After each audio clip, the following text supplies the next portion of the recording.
du Sénégal moo ko choisiroon pour mu ñëw jàppale càmm Sénégal ñu choisir ranch de Dolly pour ñu ñëw fi ñu am luñ jàppale sàmmkatu Sénégal yi ba ñu ñëwee lu ñu yaakaar ne buñ ko defee càmm yëpp dañ ci gis seen bopp moom mooy ñu dekkilaat suuf si mooy ñu indiwaat ñax bu baax ci jur gi bu ko defee jur gi mën a suur ñu am ci jur gi luñ bëgg bu dee da ngay jaay nga mën a jaay lu baax bu fekkee yàpp nga bëgg nga mën a am yàpp bu baax bu duuf bu fekkee meew nga bëgg nga mën a am meew bu doy loolu moo doonoon objectif projet bi maanaam de doon suqali càmm Sénégal ñu amoon nañ ci yaakaar bu mag nag ndax bu mu ñëwee càmm yépp ñoo ko gàttandu ñu déglu leen lu ñu wax li mu dugg ci suñu xel ñu amoon ci yaakaar bu mag état du Sénégal ñu remercier woon chef de l'état bi ko defoon ak ministre Aminata Mbengue Ndiaye bi ko fi indi woon à l'époque projet bi ñaari objectif la yoroon yoo xamante ne yi loolu jar na ñun ñëpp ñu taxaw ndax projet bi ñëwaat moo may sàmm gi ma wax léegi ak dimbale néew di doole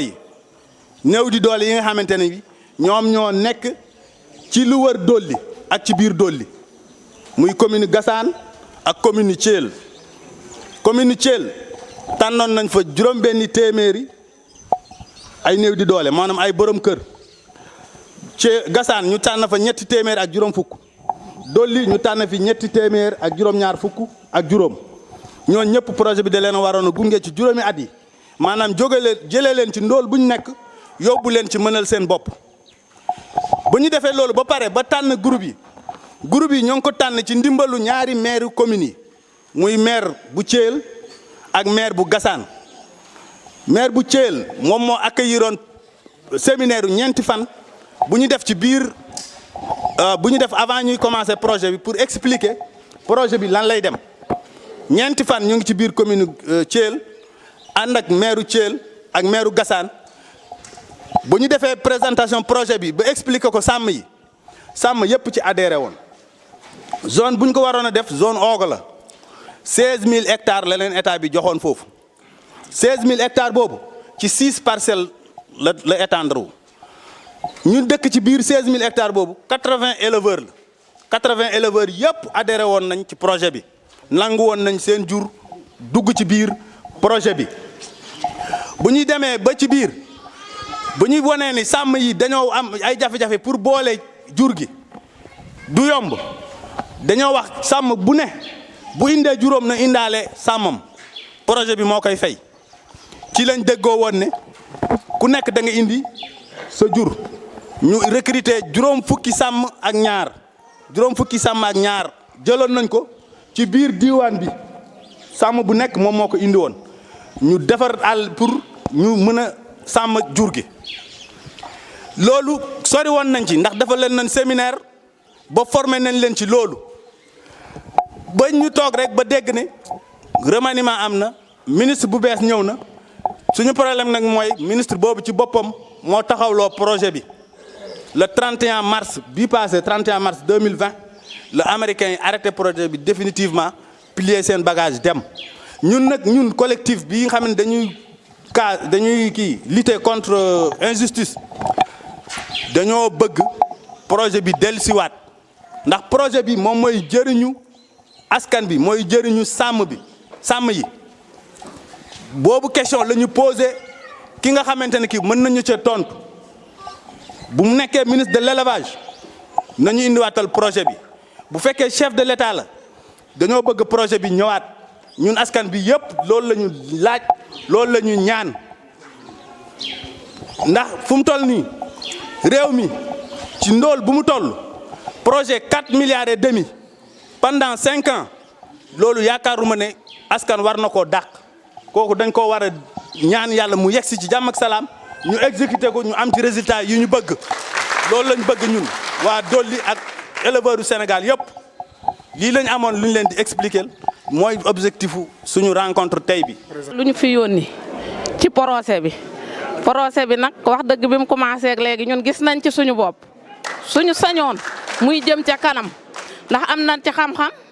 man nañ cee dajale suñu alal di ci liggéey te xamuñu ko woon noo ngi ciy dimbali ko feebar di ci dimbali néew ji doole waaw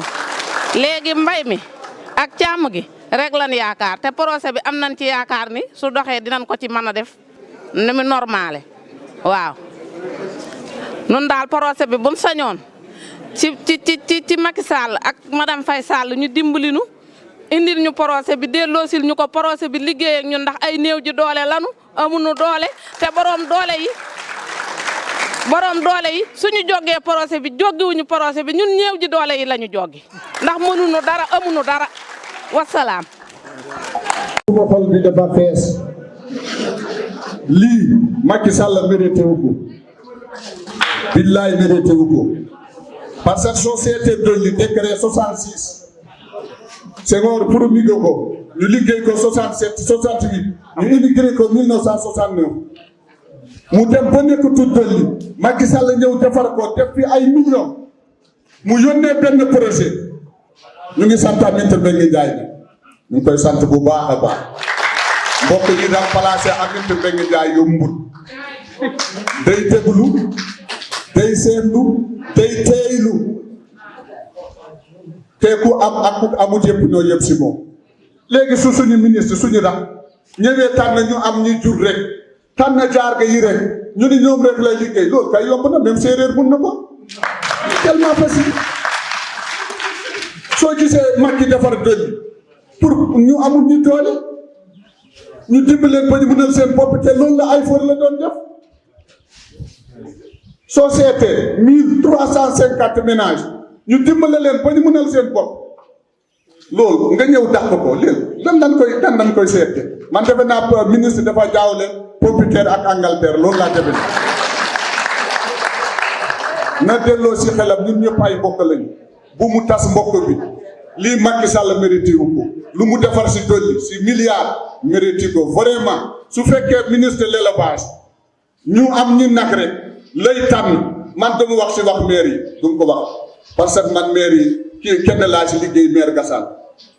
man daaw si lak laa doon liggéey fi kaa di so gaacul Samba Thierno yàlla na ko yàlla yërëm ak Sambi leen ak ñoom ku ñu wax Bachir Koumba Diop ñoom Moustapha Dia ñoom ku ñu wax Cheikh Sadj bu Yarab ñooñu daa doon liggéey ñoom ñëpp dellu nañ suuf tey suñu gisee li tey seen xol dana métti si àllaake ñu ñu wax misil buñ tas suñu mbokk ñun nekk la ñun nekk sàmm yi ñun nekk ñoo fi nekk Macky Sall bu muy defar bi dafa bëggoon ñu dajaloo ñu nekk benn bopp ñu mën a sukkandikoo ñu mën a am développement durable wante indi fi ay politiciens ñëw fi di yuuxu di saaga nit ñi di def ne loolu rafetu si xanam ma ni soo jàppee mbëtt nga rendi ko boole ko ceeb den ko añ wante de dagan na de aw ma gisuma benn sëriñ bu ñu wax daganu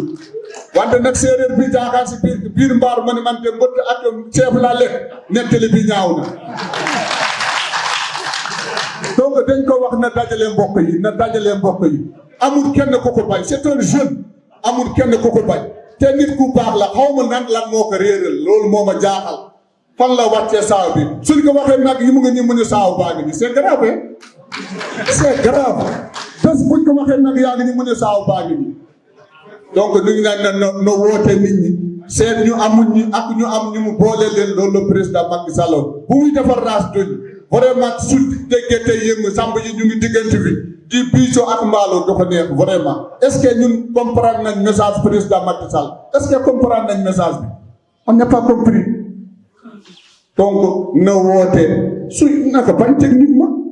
moom c'est un ingénieur agronome noo toog mu ne leen sama mbokk li baaxul lii moo si bon lii moo si bon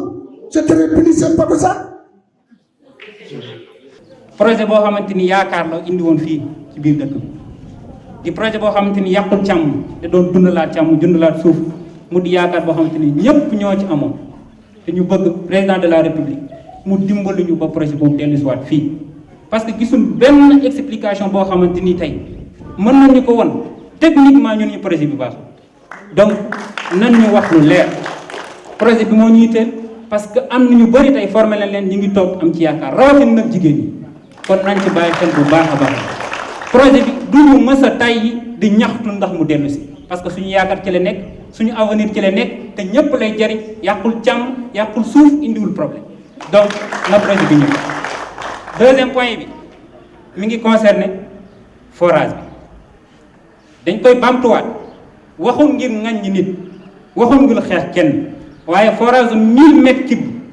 ñu jël ñaari maire yi ñuy sax comme ni ñu ko waxee woon dénk ko benn nit kooku tijji compte ci turam di ci verser xaalis bi kenn xamul nan la demee loolu dafa lënt suñu xel dañoo bëgg ñu teg ko fu leer gannaaw xaalis bi alalu ñëpp la nañ ko auditer woon ñu exactement est-ce que niñ ko def noonu la te yaakaar naa ne loolu alalu mbooloo dañ koy pencoo kenn ku ne joxe ci sa xalaat yaakaar naa ne kenn ku ne war nañ laa leeral forage bi nan lay demee suñu troisième point nag mi ngi concerné ranch bi parce que ranch bi depuis Aminata Mbengue Ndiaye ba mu fi jógee ba léegi comme ni ñu koy waxee ne coquille vide kenn ku ne fa la neex ngay duggee kenn ku ne la la neex ngay def amul contrôle amul absolument rien du tout am na ay accords yi ñu defoon daara ñu ngi ciy lancé un appel au président de la république ngir yàlla pour que ranch bi ñu mën ko defaraat de telle sorte que ne lépp lu ñuy def fii mu nekk dina manière réfléchie dina manière correcte parce que amoon na suivi amoon na étude ba pare conclusion yooyu ñu defoon daara lañ bëgg ñu yëngalaat ko ngir ranch bi mën a doxaat mën a baaxaat ndax suñu yaakaar fii ñu juddoo fii ñu nekk duñ ko mës a bàyyi kenn mu yàq ko ñu ñoo ko ñaxtul suñu bopp te duñ ko mës a tàyyi di ko wax. Nous n'allons jamais au plus grand jamais arrêter de revendiquer le retour de ce projet parce que toute la population adhère à ce projet. Il n'en est pas donc question que pour des raisons politiques ce ministre bloque ce projet. Donc c'est l'occasion encore, et je le réitère, de lancer un dernier appel peut-être au président de la République. Parce que vraiment nous ne comprenons pas ce ministre. Nous avons utilisé tous les voies pour lui convaincre de l'importance et de l'espoir que la jeunesse et les femmes portent à ce projet. Ça, c'est un des points de notre point de presse. Le deuxième point concerne la gestion du forage de Dolly. Je vais continuer toujours à le crier. Il n'en est pas question que ces deux maires, en collaboration, en seul agent, prennent en otage toute une population. C'est un forage qu'ils ont pris et qu'ils sont en train d'exploiter à leur propre profit, je le dis. Quand quelqu'un prend un forage de 1000 mètres cubes, qu'il exploite et qu'il ouvre un compte à son nom, je dis ça, c'est une exploitation et c'est très grave. Il mérite d'être audité et tous les complices qu'ils soient traînés à la justice. Je le répète encore. Le troisième point concerne la gestion du ranch. Macky Sall a mis 13 milliards dans ce ranch. Maintenant, ce qu'on va lui demander, est-ce qu'il a mis ces 13 milliards pour laisser ce ranch comme une coquille vide? Ça, c'est une interrogation. Depuis que le ministre est là, il n'a jamais posé un acte dans le ranch. C'est le statu quo total. Ce que Aminata Mbengue Ndiaye a laissé ici, jusqu'à présent, rien n'a bougé. Donc c'est aussi une autre occasion de dire au président de la République que l'heure est grave, que la population de Dolly est très inquiète, qu'il revoie la situation pour enfin qu'on trouve une solution définitive à cette question. Voilà ce que je voulais dire.